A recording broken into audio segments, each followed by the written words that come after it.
All right, let's talk about how you can create a hyperlink to a specific cell within Excel. So here we just have a ton of data on our first tab.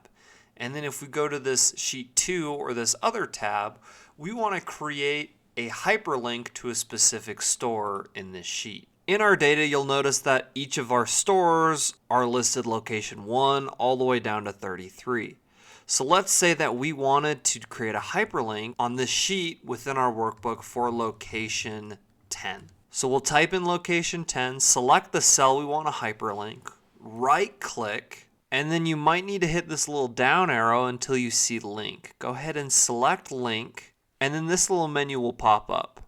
Then you're going to want to select place in this document, and we're going to want to select sheet 1. So we can switch this to be the cell reference A11, hit OK, and then when we hit the hyperlink, it's gonna navigate us to this sheet and select location 10 for us because it's located in cell A11.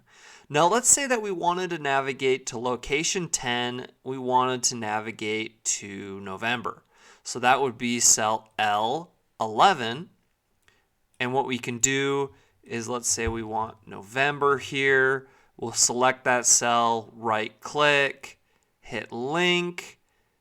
We'll select sheet 1, and L11 is the cell we're looking for. We'll go ahead and hit OK, and that will create the hyperlink for that cell. And when we select it, it's going to navigate us to November for location 10.